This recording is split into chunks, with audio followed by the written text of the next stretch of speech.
Okay guys, so here's the tour of the exterior of the rig. So it's a 2020 Ford Transit, full height, full length. We do have the extended mirrors. We did pay extra money for the 3.5 liter EcoBoost, which is the best motor you can get for this rig. It's been absolutely peppy and has no issues getting up to speed. Looking up front, we do have a lot of features. We've got the anti-glare hood stamp, which has been pretty dang cool. Looks cool too. You have the parking sensors. You've got radar. You've got lane keep assist. You have beautiful headlights that give you all the light that you could possibly need.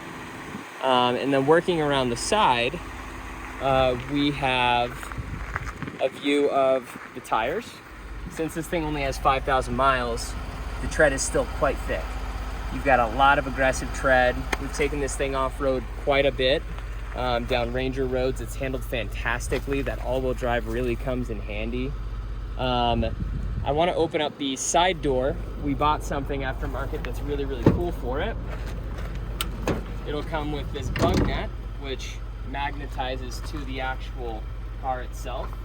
Very easy to open up, get inside. Gives you great ventilation, and it helps keep the rig cool. So that's super nice. The gray water tank is just up under here. It's completely hidden. We're gonna include a hose so you can just drop it right off into a gray water disposal at campgrounds. Once again, topographical map working down the sides. It does look like a passenger van, but it has a really cool stealthy flair to it. When it looks like an RV, there's a good chance that someone's gonna try and break in your RV and steal your valuables, so we tried to avoid that. Working around the back, there is a backup camera. We still have sensors for parking, which is great. You do have the hookup for towing. You've got the actual hitch, of course. As you can see, it is a 350. Just to show you, since we couldn't show you on the inside, this is the inlet for the clean water. That's your 30+ gallon water tank. And then if you ever want to, dump the water, there's a little exit valve right there that drains it completely. Now, working around all this, you've got topographical, looks really, really cool. You have your shore power hookup, which gives you 30 amp, plenty to power the van. And then finally, you've got your Webasto exhaust. So keeps all those fumes out, keeps you nice and warm. Thanks guys. Now focusing on the front end, to start out, we wanted to show you guys the really high quality sunshades that we had got for all the windows. Gives you privacy at night, and it also helps maintain the temperature of the vehicle, whether you want to keep it hot or cold. So it's quite nice. Focusing up on here, because everyone's going to have the question, of course, but we just got back from a trip to Coeur d'Alene, which is northern Idaho.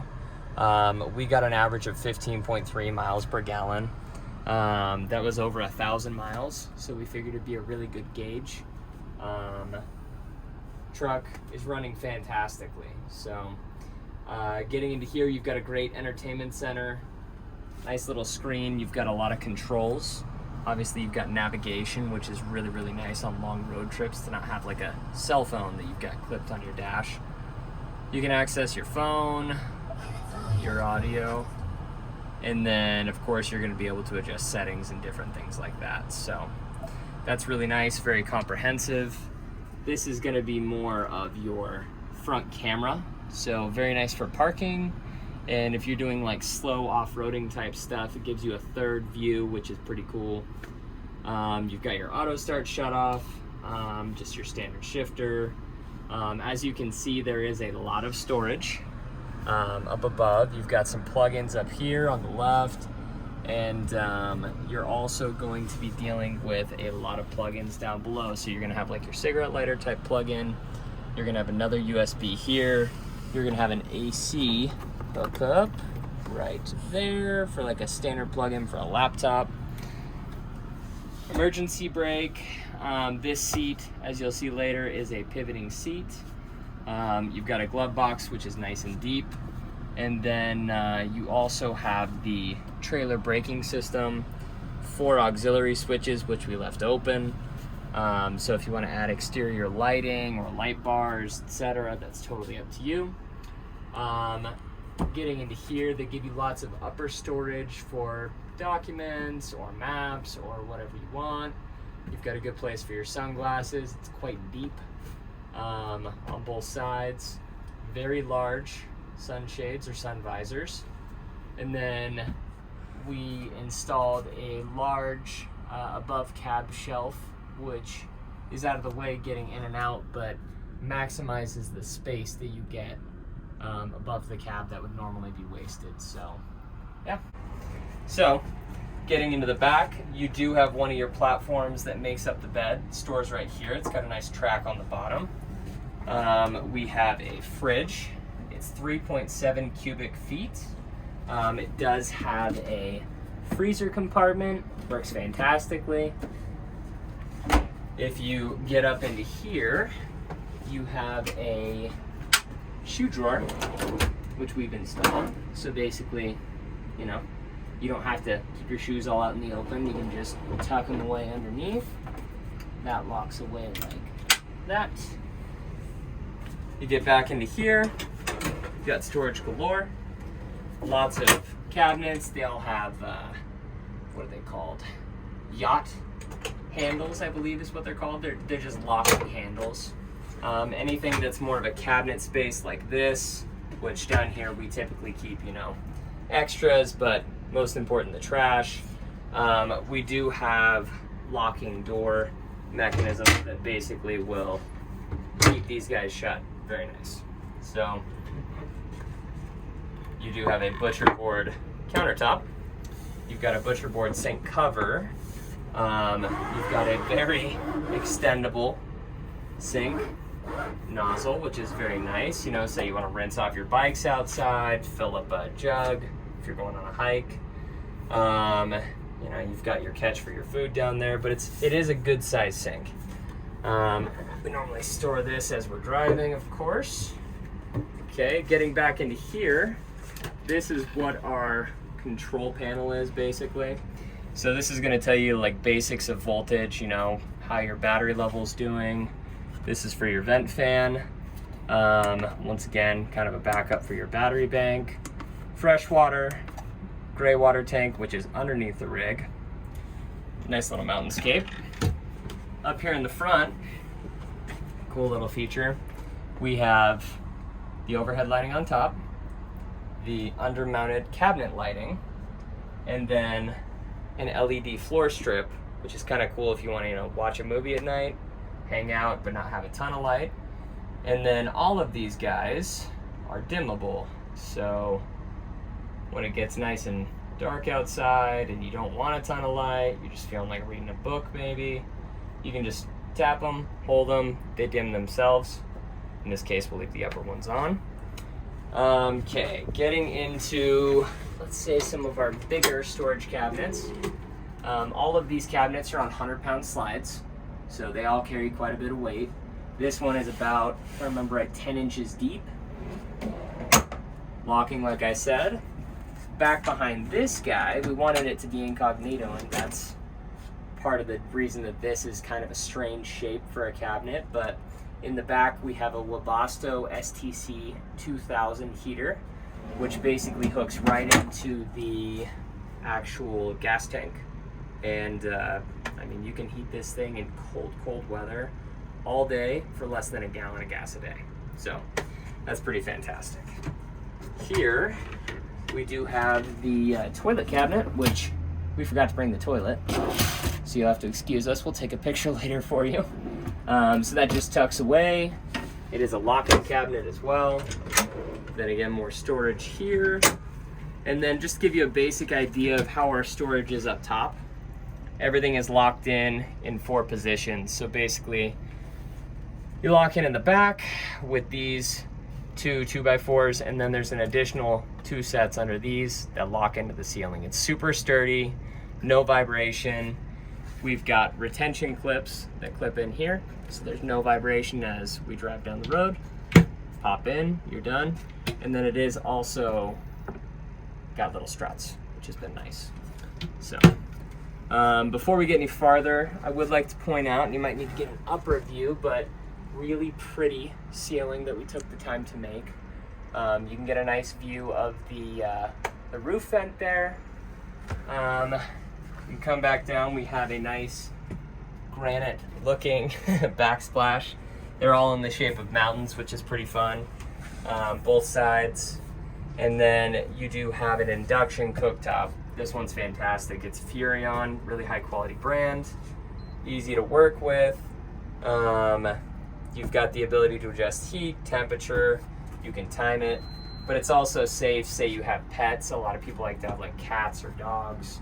You're not gonna have to worry about them burning themselves, you know, if they touch it. So that's kind of a nice feature.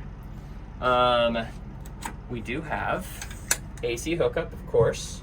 Gotta have that. So you're gonna have, you know, both USB ports, 2 AC. Say you wanna charge, you know, anything from a projector to a laptop, you have the ability to do so. And getting into this guy, we made recessed cabinets up here that just are in the walls with nice accent wood, the same as the ceiling. We like to keep things like card games, spices, stuff like that, things we use to cook. It's been really nice for us. And then back here, obviously this is gonna be more of like your living room setup. Kind of tough to see on the camera, sorry guys. But basically, not only is this a nice seating area with very comfortable cushions, but it converts into a full queen size bed, which is really nice. Because at least for us, sleep is everything while you're out traveling. You don't want to feel like garbage. And once the bed is actually made up, you've got these nice lids right here. You know, store your phone at night. You can store a book, whatever you're feeling. One partner wants, you know, to open this up, have a nice breeze, you can. All the windows slide open that way as well with the bug net, front and back. They are all locking, of course. And then, I mean, 10 plus upper cabinets. So, another thing to point out is the fact that I am 6'2", and I have plenty of space, say maybe 3 inches above my head. So I never have any issues, you know, getting dressed, getting ready for the day, or doing what I want to. I don't have to feel all squatted down. So if you're tall, you don't have to stress about that. Okay, perfect. So we moved the cushions out of the way. Under cabinet number 1, we have the wheel well, which has been obviously insulated. Everything in both floors, walls, and ceiling, they've all been put up with rattle traps, so nothing vibrates, which is really nice. Which also, speaking of that, everything behind these walls is insulated with wool. So low chance of ever having any moisture issues. It's really good at insulating against sound, but it's also fantastic for cold and heat. So, small note. You've got a ton of storage, obviously. There's 2 of these, exactly the same on both sides. They're all on piano hinges. If you look down at the bottom, just want to point out some of the accent work that we did. This is the platform that the bed sits on, but why not make it pretty, right? So, getting back into the brains of the cabin, we basically have the entire setup, electrical-wise. So for starters, underneath we have 4 Battle-Born batteries. It has 4,800 watts, which is massive. Getting back into the fun, we have the setup for the solar. So it's a MPPT. It does a great job of charging off of our 4 solar panels on the roof. We get an average of, you know, anywhere from 350 to 380 watts on average coming in. This is a DC to DC charger. Basically, if you have this guy on and the car is running, it will actually charge off of the alternator, which is nice if you're, you know, going from one campsite to the next. You've got the big boy, which is going to be basically what is running all of your AC connections, and it's also going to hook up your shore power. So basically when you get to a campground and you plug in, this is processing that 30 amp connection, and it's also going to run your cooktop It's gonna run your outlets, and it's also gonna run your fridge. So that's all nice. Your DC setup with all your fuses here. Everything has its own breaker, so if you want to shut it off, you totally can. You've got your master power switch. You've got miniature fans everywhere, which has been really nice for airflow, keeping this cool. And then getting into this guy, we've basically got our heater. So basically this is what the Webasto hooks up to. You can set it to a temperature, set it and forget it. It'll do its own thing. All right, so the reason that we spent all the money on the Victron components, which are those blue devices you see in the electrical cabinet, are because you have the ability through your phone to access a ridiculous amount of information. So this is the battery monitor. As you can see, we're at 100%. It's gonna let you track voltage, power in, power out, how long you can go off the charge that you've got. And then you've got history, trends, cool things like that. You can go in and access your MPPT Smart Solar, which will tell you how many watts you've got coming in, which in this case, 120 watts. And then normally we'd be running the DC to DC as well, but turn it off. We've got the inverter, which will tell you how much power it's pulling. And then obviously a in detail thing. So that is one of the nice things about having the Victron. It costs more. In our opinion, it was worth it. I can be sitting out by the campfire checking on my entire electrical system whenever I please. Oh, on the opposite side here, the passenger side of the vehicle, we do have storage once again. You've got the 2 legs for the dining table. You've got the water pump. You can put whatever you like in here, but it is a lot of space. Getting back into the rear cabinet, this is where all the water stuff happens. We built a shelf on top of a 32-gallon water tank. You've got a 25-foot power cord that'll be included with the actual purchase of the rig. And then here in the back, you can see the white tube, but basically that's the fill input.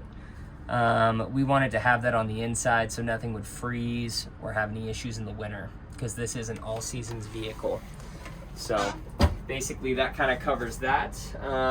We do have here in the middle the 2 bases for the actual dining table setup, and we're going to show you how to do that here in a second. So okay, so I wanted to show you how the table is actually set up. So basically you've got these nice little legs. You'll unscrew them counterclockwise as far as you can, and then basically they pop into the hole. Righty tighty, lefty loosey. Do the same thing with the opposite leg. Pop it in, screw it in place. They're very stable. Then you've got your actual dining table. So usually we'll do this with 2 people. It can be done with 1. So you just pop it right on top. Sets right into place.